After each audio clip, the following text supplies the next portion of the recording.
The teacher laughed, classmates humiliated, but when his dad walked into the classroom, everyone was shocked. Subscribe and tell me in the comments what country you're from.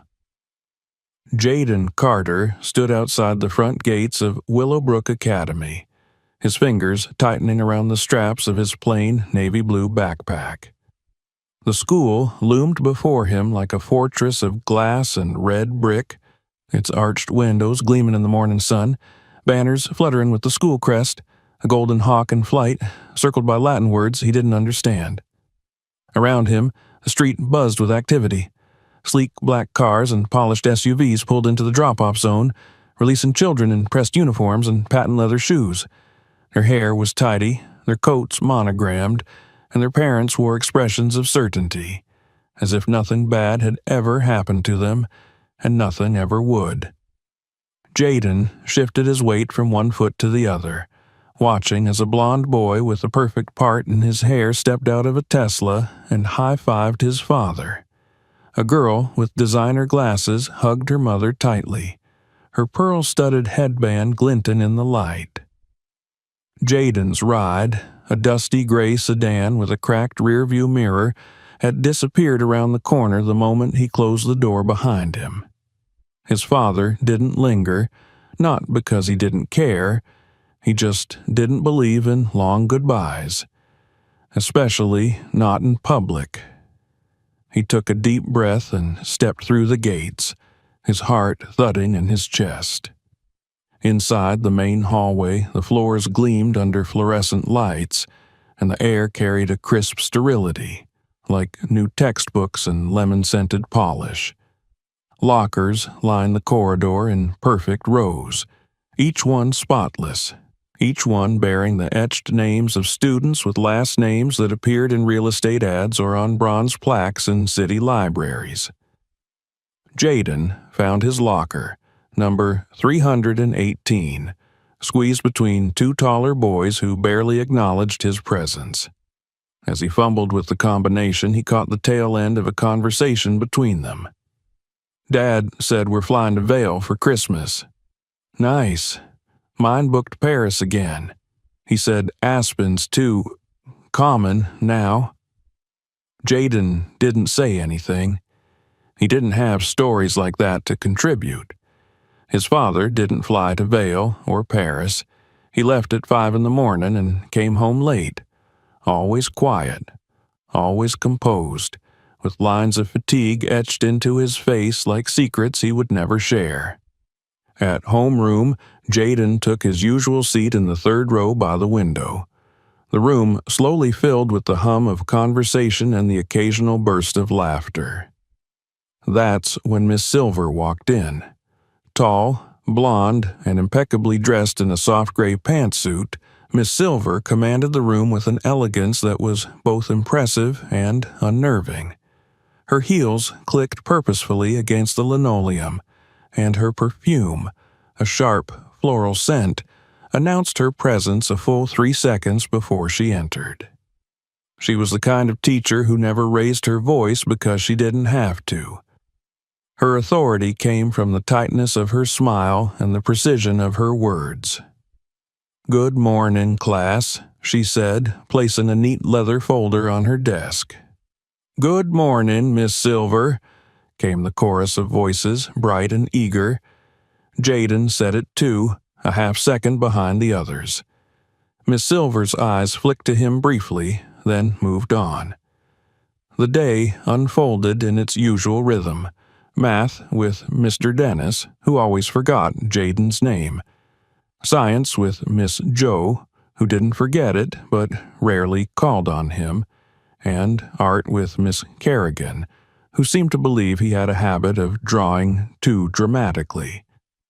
But it was in social studies with Miss Silver that the subtle erosion of Jaden's place truly took shape. That day they were discussing the judicial system, and Miss Silver posed a question about the role of the Supreme Court. Jaden, who had read ahead the night before, raised his hand. "Yes, Jalen?" she said, mispronouncing his name again. "Jaden," he corrected softly. The Supreme Court makes decisions that can overrule laws if they're unconstitutional." There was a brief pause. Miss Silver arched one brow.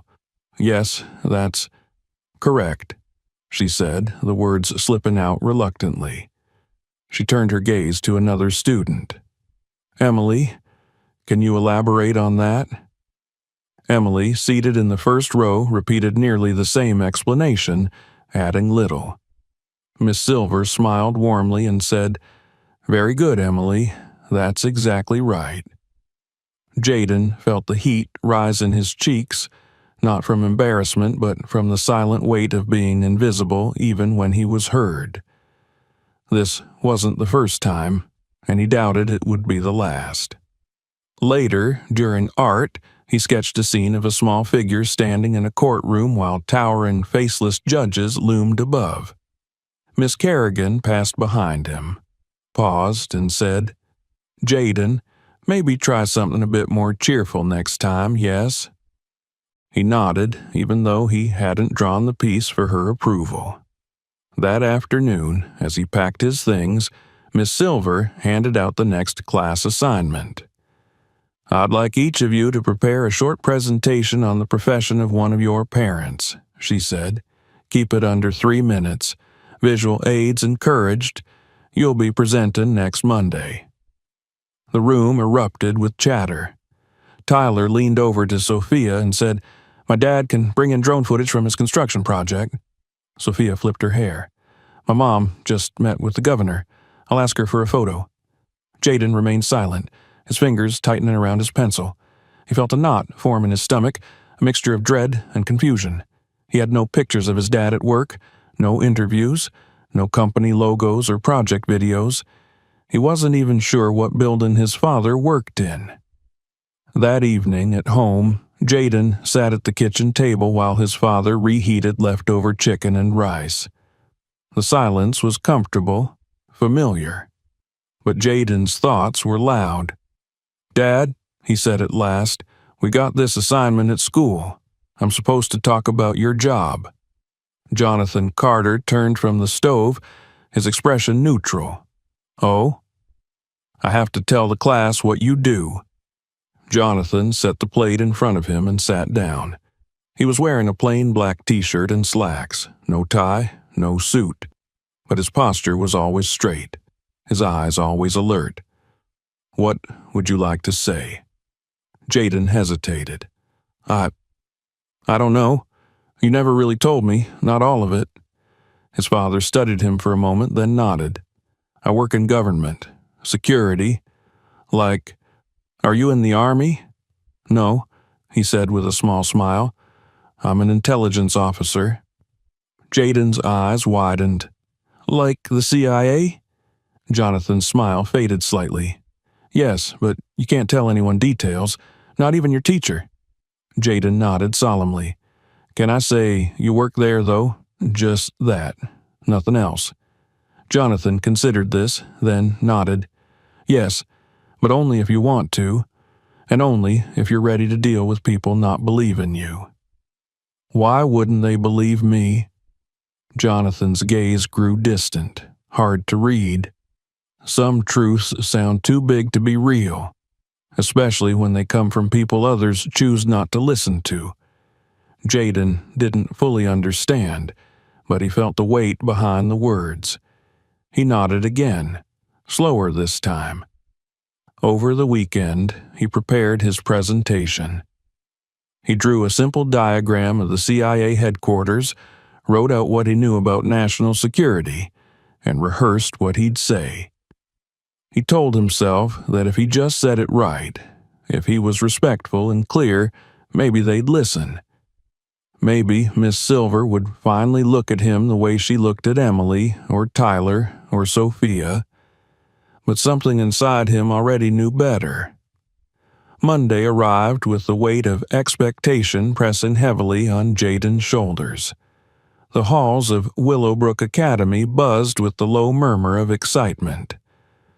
Students streamed into their classrooms with colorful poster boards, USB drives, and trifold displays in hand.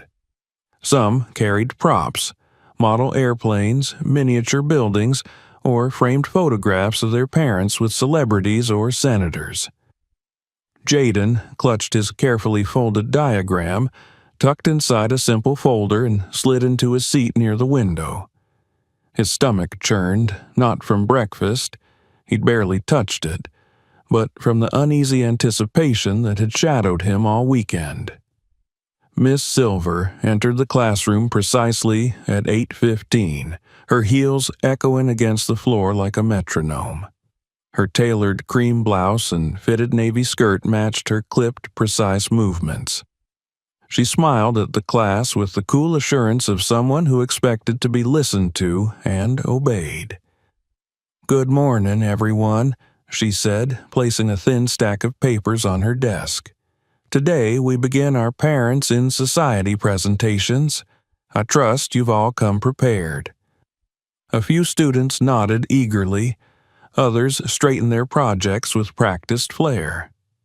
"We'll go alphabetically," Miss Silver continued, glancing at her tablet. "Which means, Tyler Whitman, you're up first." Tyler, with his neat blonde hair and impeccable blazer, strutted to the front of the room holding a poster that read, "Real Estate Tycoon, Building the Future."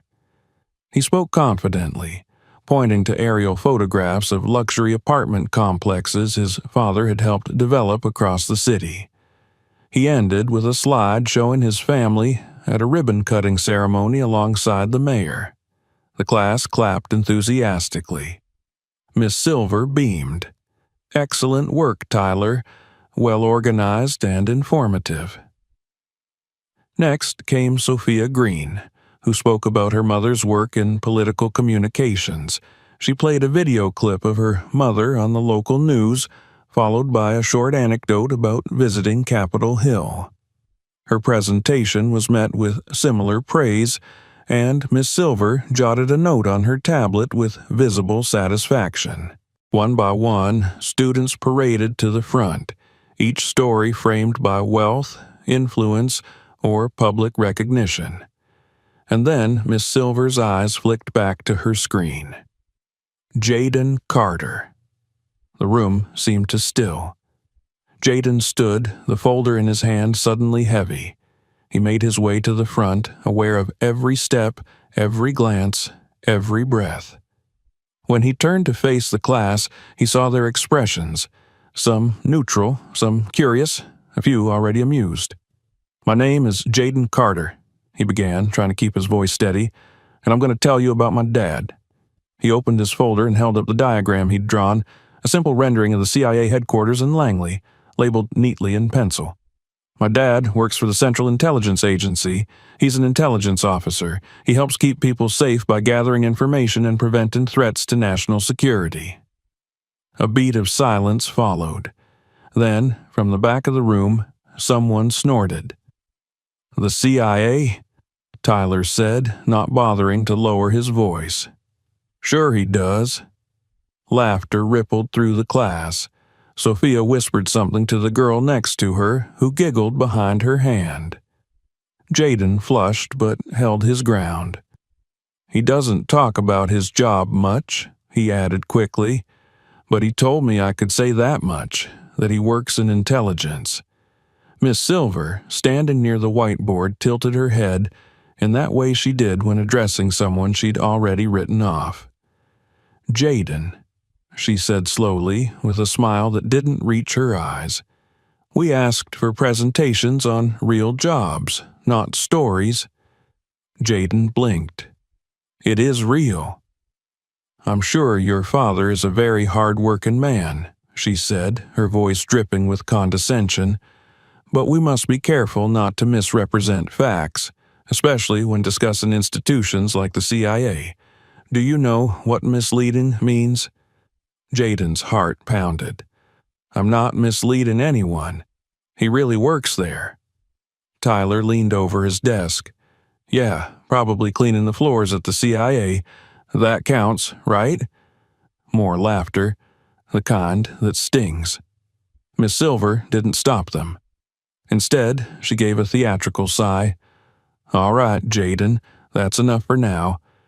You may sit down. Let's move on." Jaden's hands trembled as he lowered his drawing and walked back to his seat. He couldn't meet anyone's eyes. Behind him, he heard more whispering, more snickering. "Agent Carter," someone whispered mockingly. "Secret spy boy." Ethan, seated beside him, shot the others a glare but didn't say anything aloud. His face was red, not from laughter but from embarrassment for his friend. Miss Silver continued with the rest of the presentations as if nothing unusual had occurred. But the tone had shifted. Every comment, every look Jaden received for the rest of the day was tinged with that same cruel amusement. At lunch, a group of boys walked by his table, saluting mockingly. "Yes, sir. Ready for your secret mission, sir." Jaden kept his head down. He barely touched his sandwich. By the time the final bell rang, the knot in his stomach had tightened into something hard and bitter. He walked out to the front gate alone, where the old gray sedan pulled up to the curb. He opened the door and slid into the passenger seat, his shoulders sagging under the weight of the day. Jonathan glanced at him. "Tough day?" Jaden nodded without speaking. They drove in silence for a few blocks. Then, as the car idled at a red light, Jonathan turned slightly toward him. "Do you want to talk about it?" Jaden hesitated. Then the words tumbled out in a rush. "We had to do presentations about our parents. I told them you worked at the CIA, and they laughed at me. Miss Silver said I was lying. She embarrassed me in front of everyone." Jonathan's expression didn't change, but his hands tightened on the steering wheel. "She said we shouldn't make up stories. She said I was misleading the class. And then Tyler said you probably mopped the floors. And everyone laughed." They were quiet again. Jaden's voice was small when he added, "Why didn't you come to school things before? Maybe if they saw you, they'd believe me." Jonathan exhaled slowly. "You know why I can't always come. My job doesn't allow for it." "I know," Jaden muttered. "It's just not fair." "I agree," his father said. "It's not." They arrived home and Jaden trudged upstairs without another word. He didn't do his homework right away. He didn't play video games or read. He just lay on his bed, staring at the ceiling, his mind replaying every cruel laugh, every dismissive glance. Downstairs, Jonathan sat in his study, the door ajar. His voice was low and urgent on a secure line. "I understand the implications," he was saying, "but this cannot wait. There's been a breach, and I have reason to believe it's connected to my son's school." Jaden edged closer to the door. He could hear the tension in his father's voice, something he rarely showed. "I'll handle it personally," Jonathan said at last. "Yes, first thing Monday." That night, Jaden couldn't sleep. His thoughts raced in circles, questions spinning faster than answers. He went to get a glass of water, and as he passed his bedroom window, he saw something strange. A black SUV parked across the street, engine idling. A man stepped out, spoke into a device on his wrist, scanned the neighborhood, and got back in. Jaden's breath caught. He hurried to his father's room and knocked. Jonathan opened the door almost immediately, still dressed. "There's a car outside," Jaden said. "I think someone's watching us." Jonathan walked calmly to the window, looked out, and nodded. "Don't worry," he said, placing a hand on Jaden's shoulder. "Go back to bed." "But who are they?" "Some things are safer if you don't know," Jonathan said gently. "Trust me." Jaden didn't argue, but he also didn't sleep well that night. The truth had cost him more than he expected, and in the morning, he suspected, it would cost even more. The week moved forward with aching slowness. Jaden walked through each day wrapped in a heavy fog of embarrassment and caution. Every hallway seemed longer, every classroom colder. The students at Willowbrook Academy, already predisposed to see him as an outsider, had found fresh material for mockery. The nickname Agent Carter had taken on a life of its own. They whispered it behind his back, wrote it on the corners of worksheets, even scribbled it on a bathroom stall door, as if it were something absurd and laughable rather than anything to be respected. Miss Silver, meanwhile, had returned to her usual aloof professionalism, but her tone toward Jaden remained clipped, distant, and vaguely indulgent, like she was humoring someone who couldn't quite be trusted to tell fact from fiction. She made no further comments about his presentation, but the damage had already been done. Jaden bore the burden in silence. The only respite came from Ethan, who had grown noticeably protective, walking with him between classes and deflecting some of the more obvious taunts. But even Ethan, for all his kindness, seemed unsure whether to fully believe Jaden's claim. There was a hesitation sometimes in his voice, a cautiousness in how he spoke about Jaden's father. Jaden couldn't blame him. No one else believed him. Why should Ethan be any different? The announcement came midweek. Willowbrook Academy would host its annual Parent Day on Friday. The students were told their parents were welcome to attend classes, participate in discussion groups, and meet the faculty. Excitement stirred through the halls again. Tyler boasted that his father would give a talk on entrepreneurship. Sophia said her mother might bring cupcakes and a signed photo of her with a state senator. For Jaden, it only brought dread. Miss Silver, in her usual graceful way, had brought it up with just enough emphasis to needle him. Parent Day is such a valuable opportunity, she told the class, her eyes sliding across the room until they landed on Jaden. A time to see the foundation behind each of you. I do hope everyone will have a parent or guardian attending. Jaden said nothing. He didn't know if his father would come. He didn't even know if he should ask. That night, after dinner, he sat at the kitchen table while his father sorted through papers in the adjoining study. "Dad?" he said hesitantly. Jonathan looked up. "Yes? There's Parent Day on Friday. Everyone's parents are coming. It's supposed to be this big thing." Jonathan didn't speak right away. He studied Jaden's face, noting the tension in his voice, the way his fingers drummed nervously on the table. "Will you be able to come?" Jaden asked, trying to keep his tone casual. Jonathan set the papers down and leaned back in his chair. "I can't promise anything," he said. "You know how my schedule works. Sometimes things come up." "I know," Jaden murmured, looking away. But the next morning, as Jonathan drank his coffee and scrolled through secure emails on his tablet, he made a quiet phone call before Jaden came downstairs. The message was simple, direct. "Clear my calendar for Friday. I'll handle this myself." By Thursday afternoon, rumors about Parent Day were reaching their peak. There were whispers about guest speakers and catered lunch from a well-known bakery downtown. Jaden had still heard nothing from his father. He tried to stay hopeful, but a growing part of him prepared for disappointment. Miss Silver, never one to waste an opportunity for subtle humiliation, made a comment during class that sealed the tension in Jaden's chest. "Remember, class," she said, "please let us know if your parent is unable to attend, so we can adjust expectations accordingly. Not everyone has the availability to participate." Her eyes flicked toward Jaden just long enough to confirm the implication. Ethan leaned over. "She thinks your dad won't show." Jaden nodded.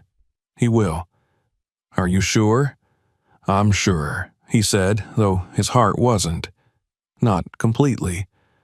Friday arrived crisp and bright, the sky a flawless sheet of blue above the treetops.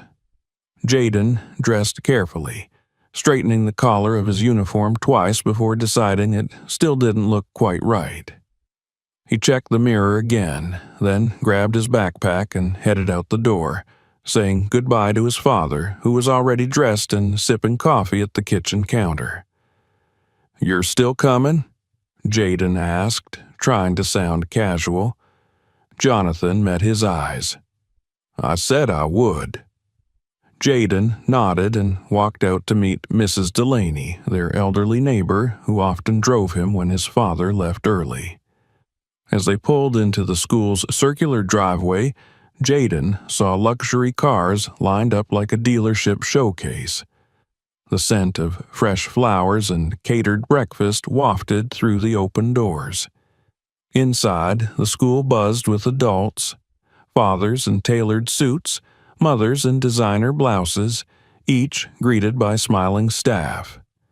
The energy was electric, and Jaden moved through it like a ghost, trying to find a place where he could blend into the background.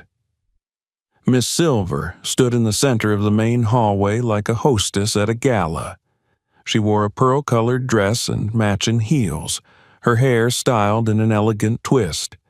As each parent approached, she extended a hand, smiling graciously.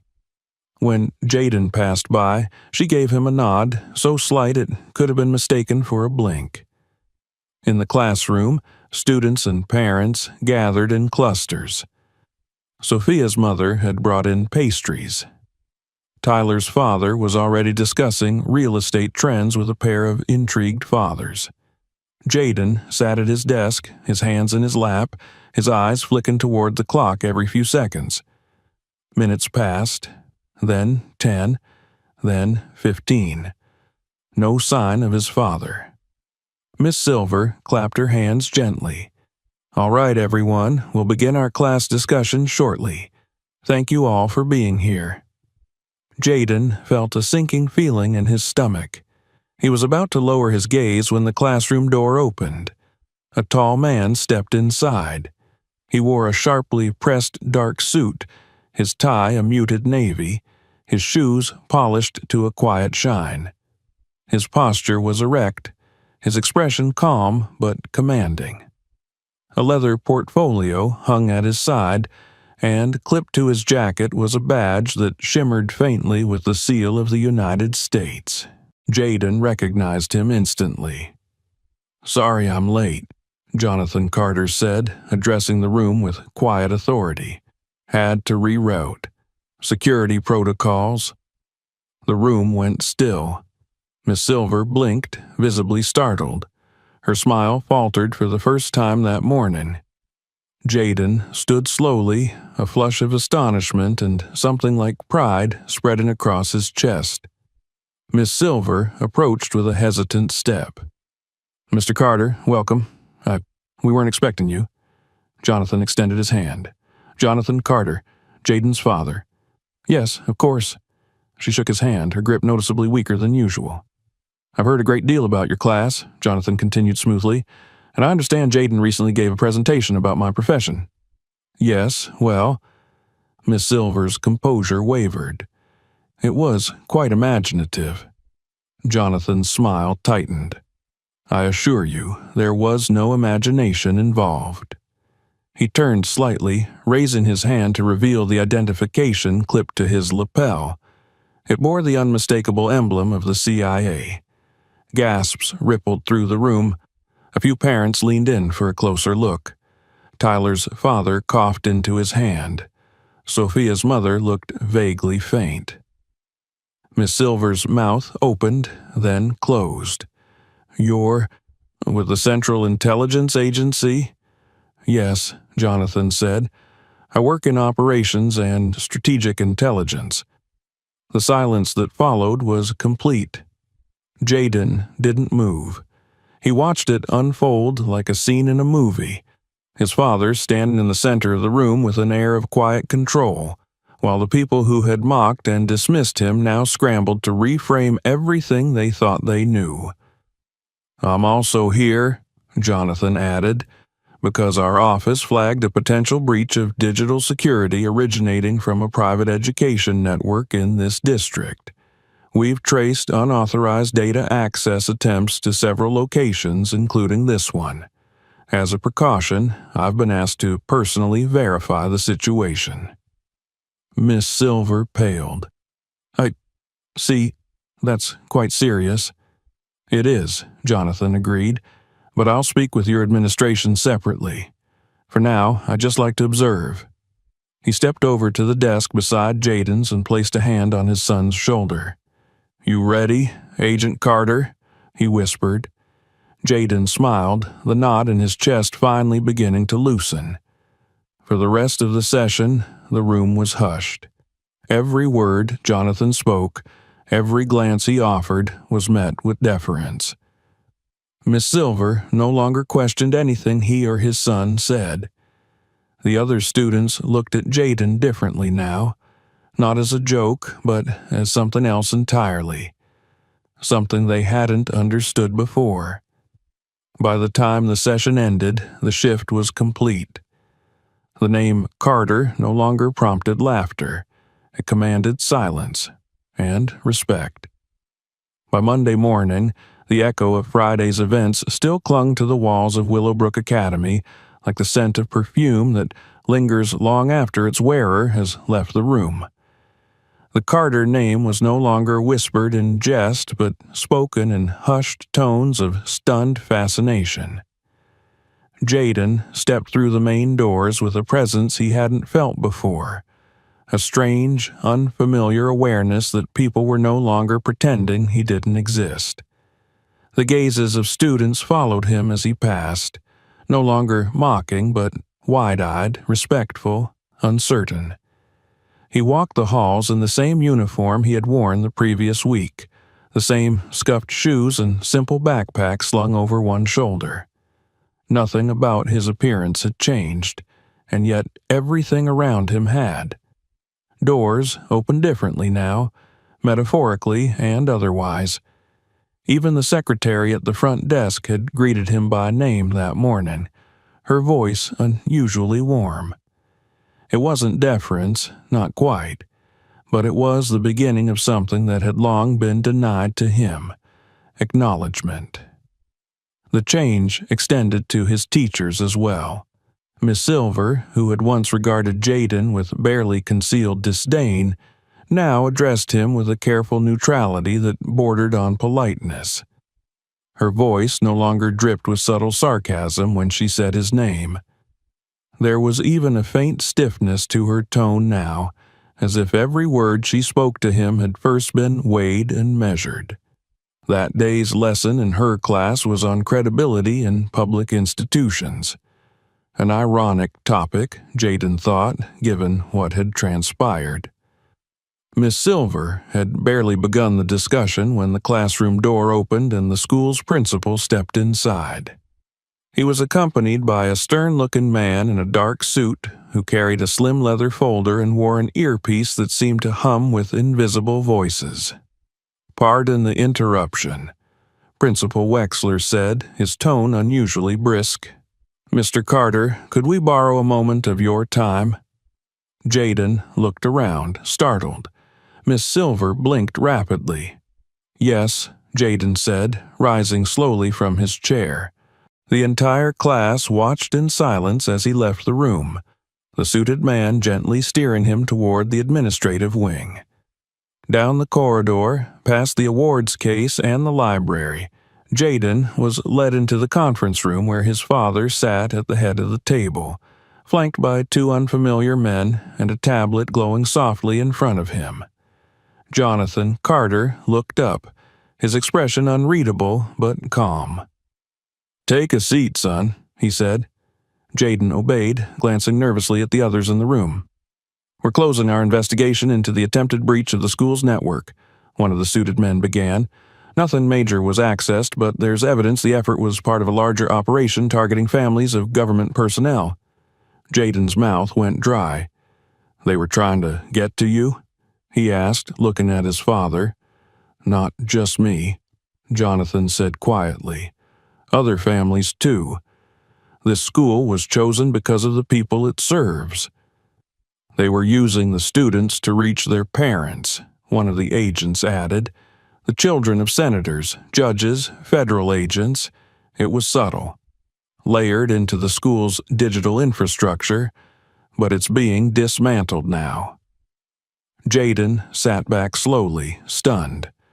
So, when you said there was a security concern, I meant it, Jonathan said, and I meant to be here when it surfaced. What happens now? There'll be changes, Jonathan said. The school will adjust protocols. The agency will continue monitoring systems tied to personnel families. You won't have to worry about that. Jaden looked down at his hands. But it started because of me. No, Jonathan said, his voice suddenly firm. It didn't start because of you, but someone underestimated you. That's a mistake they won't make again. By the time Jaden returned to class, the rumors were already racing through the halls. Some said his father was part of a task force. Others said the school had been infiltrated by foreign hackers. A few whispered about surveillance vans and facial recognition software. Most of it was exaggerated, some of it absurd, but none of it mocked Jaden anymore. The air of dismissal that had followed him since his first day had finally evaporated. But Jaden knew better than to think everything had changed. Respect born of fear or awe wasn't the same as real understanding. He still saw the sidelong glances, the uneasy silences when he entered a room. Miss Silver, though more careful now, hadn't apologized. Not really.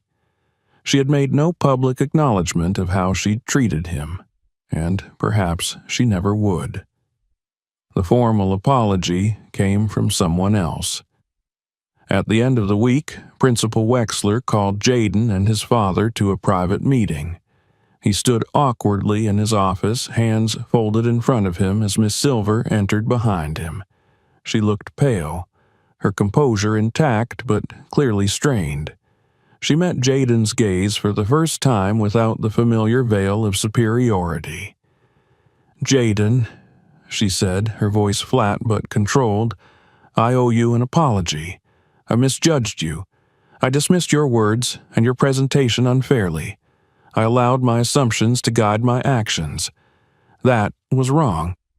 Jaden didn't answer at first. He studied her face, noting the careful set of her jaw, the stiffness in her posture. This wasn't an emotional apology. It was institutional, strategic, perhaps even instructed. Jonathan said nothing, simply watched. "I hope," Miss Silver added after a moment, "you'll accept that I'm trying to do better." Jaden gave a slow nod. Trying is a good place to start. Her eyes flickered, and then she turned and walked out of the room. The next Monday, Jaden returned to school with less apprehension. Things weren't perfect, but they were different. Ethan met him at the gate with a quiet fist bump. Tyler mumbled something that might have been sorry as they passed in the hallway. Even Sophia, ever the politician's daughter, gave him a tight-lipped smile and said, "Your dad's is intense, but cool." Jaden didn't answer. He didn't need to. Classes resumed. Routine returned. But Jaden noticed things now that he hadn't before. How teachers addressed certain students differently. How detentions were handed out more quickly to kids who looked like him. How assumptions hung in the air like invisible wires waiting to trip someone. He saw it.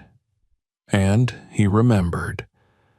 One afternoon, Miss Silver approached him after class. Her expression was wary, but her voice was almost gentle. "I'm starting a new class project," she said. "It's about perception, assumptions. I thought, maybe you'd consider speaking to the class about your experience, if you're comfortable." Jaden was quiet for a long moment. "I'll think about it," he said, and he did. At home that night, Jonathan stood on the porch as the sun dipped below the horizon. He held a mug of tea in one hand, his posture as straight as ever. Jaden came out to join him, leaning on the railing beside him. "She asked me to talk to the class," he said. "About what happened?" Jonathan sipped his tea. "And?" "I said I'd think about it." Jonathan looked at him sideways. "You don't owe them anything, you know." "I know, but maybe it's not about them."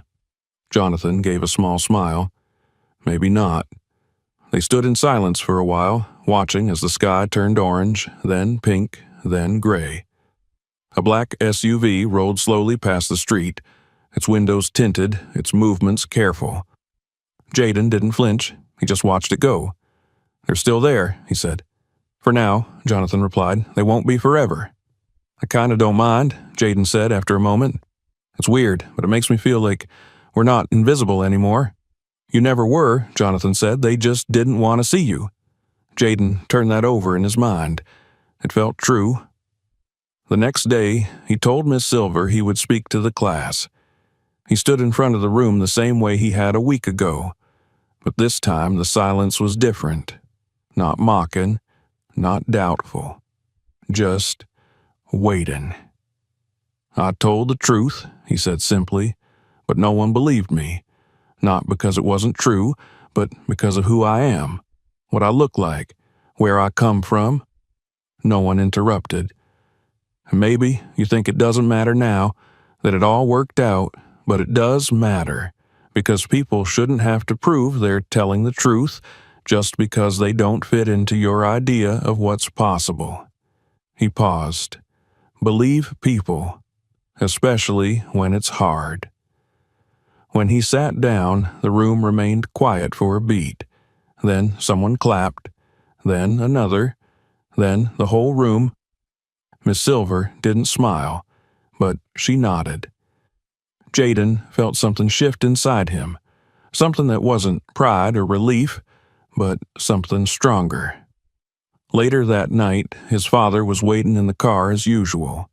Jaden climbed into the passenger seat. "How was school?" Jonathan asked. "Good," Jaden said. They listened. Jonathan nodded. "Sometimes that's enough." Jaden looked out the window as they drove, watching the trees blur past, the familiar streets folding into each other.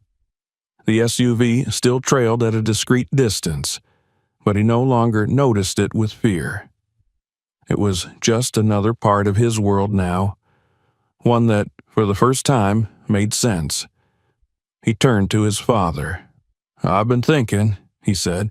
"I want to work in security too, like you, but with computers, cyber stuff." Jonathan glanced at him, a quiet smile on his lips. "That's a good goal," he said. "Important work." "I want to protect people," Jaden added, "the way you do." "You already started," Jonathan replied. At that, Jaden leaned back in his seat, the first real calm he'd felt in weeks washing over him. Not because things had become easy, but because the hardest part, the truth, had finally come out. And nothing, he knew now, was stronger than that. If you enjoyed this story, make sure to subscribe for more. Check out the next video or explore others on the channel. And don't forget to share this one with someone who needs to hear it.